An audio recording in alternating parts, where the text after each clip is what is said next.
अस्सलाम वालेकुम। So guys let's start the markings of biostatics. पहले हमारे पास चैप्टर नंबर 1। अब देखो चैप्टर नंबर 1 जो है ना, इसमें जो हम लोगों ने जो इसके पार्ट्स हैं जो हम लोगों ने इसमें पढ़ना है, वो हम लोगों ने इसमें 5 चीज़ें पढ़नी है। Statistics, biostatistics, variable, measurement scale और डाटा। अब इसमें से स्टैटिस्टिक्स और बायोस्टैटिस्टिक्स की आप लोगों ने करनी है डायरेक्ट सीधी-सीधी डेफिनेशन। वेरिएबल और मेजरमेंट स्केल ये प्रॉफ के एसईक्यूज हैं, ठीक है? ये आप लोगों ने इनके एग्जांपल्स भी अच्छे से करने हैं और ये दोनों अच्छे से हम लोग करेंगे। और 5 जो ये 5th पॉइंट हमारा डाटा, इसको हम लोग दफा देख लेंगे। हम लोग स्टार्ट करेंगे, पहला पेज आप लोग एक बार रीड कर लेना। फिर नेक्स्ट जब हम लोग चलते हैं तो आप लोगों ने डिफाइन स्टैटिस्टिक्स की ना डेफिनेशन करनी है, मैंने लिखी हुई है। तो आप लोग इसको इस तरीके से ही याद कर लेना। नेक्स्ट आ जाओ।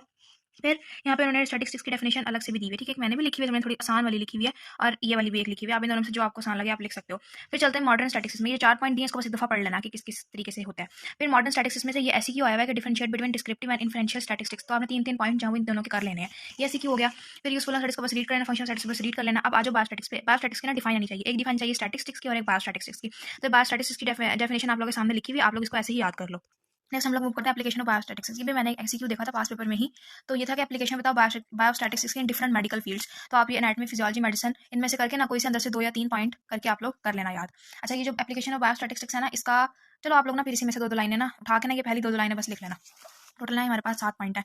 अच्छा, एपिडेमियोलॉजी की आपको डेफिनेशन आनी चाहिए। अब आ जाते हैं हमारे इंपॉर्टेंट एससीक्यू के ऊपर। वेरिएबल, ये मेरे प्रॉफ का एससीक्यू था कि define variable and right side types. तो आप लोगों ने क्या करना है कि इसके पहले डेफिनेशन तैयार करनी है। ये इसकी टाइप्स का एक बॉक्स बना हुआ है, आप लोग ऐसे ही करके बनाओगे तो बहुत अच्छा इंप्रेशन पड़ता है। ये इसके आगे एग्जांपल्स, अब जब जहाँ कहीं भी डिफाइन का वर्ड आ जाता है वहाँ अपने एग्जांपल भी देनी होती है और डेफिनेशन भी लिखनी होती है। तो एग्जांपल मस्ट होती है, तो आप लोगों ने इनकी एग्जांपल भी साथ साथ तैयार करनी है। ये देखो ना, डिफाइन प्लस एग्जांपल।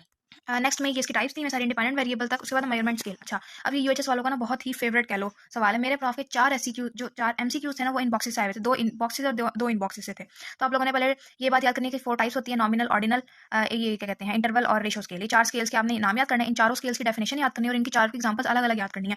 2 एग्जांपल्स यहाँ से थी एमसीक्यूज में और 2 यहाँ से पूछी हुई थी अलग अलग करके। तो आप लोग ये सारा अच्छी तरीके से करोगे। उसके बाद आता है डाटा। अब अपने अगेन वही वाला रूल है, डिफाइन डाटा और राइट इट्स टाइप्स। आप लोग डाटा की डिफाइन करके जिसकी टाइप्स है bivariate, multivariate, chronological, इसके आपने डिफाइन प्लस एससीक्यूज तैयार कर लेना है।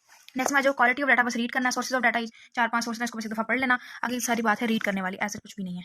यहाँ जो प्राइमरी डाटा और सेकेंडरी डाटा, पहले आपको पता हो कि प्राइमरी डाटा क्या होता है और सेकेंडरी डाटा क्या होता है। फिर सेकेंडली आपको पता हो कि प्राइमरी डाटा को कैसे कलेक्ट करते हैं और सेकेंडरी डाटा को कैसे कलेक्ट करते हैं। मतलब आपने इसको कंपैरिजन में करके याद करना। और जिसके जो पॉइंट दिए हैं ना कि कलेक्शन ऑफ प्राइमरी डाटा की जो 6 पॉइंट दिए, आप लोग इनके नेम याद कर लीजिएगा। फिर आ जाएगी जरा इंपॉर्टेंट चीज़ है, ये वाली चीज़ है ना आपको आगे जाके बहुत ज़्यादा हेल्प करेंगी।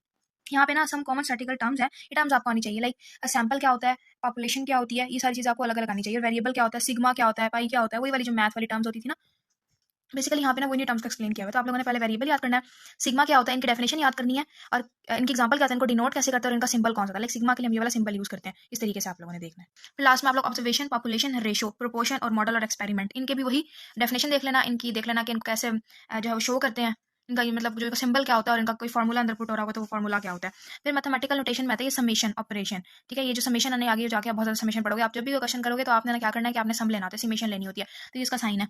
अच्छा, यहाँ पे एक डेफिनेशन दी है डिटर्मिनिस्टिक और नॉन प्रोबेबिलिस्टिक एक्सपेरिमेंट की। एक्सपेरिमेंट के अंदर ही आपने डेफिनेशन लाजमी याद करनी है। लास्ट में है फैक्टोरियल, फैक्टोरियल भी पढ़ लेना। अच्छा, accuracy and significant of digits में ना ये एक्यूरेसी और के एक चीज़ की एक्यूरेसी क्या होती है, एक डिजिट की मतलब एक्यूरेसी। तो आप लोगों ने क्या करना है, एक्यूरेसी की डेफिनेशन करनी है। हाँ, बेसिकली मैं बता रही थी कि एक्यूरेसी और प्रिसियन, आपको पता हो कि एक्यूरेसी क्या होती है और प्रिसियन क्या होती है, मतलब अलग अलग इन दोनों की डेफिनेशन बताओ और इनको कंपेरिजन करना आता हो।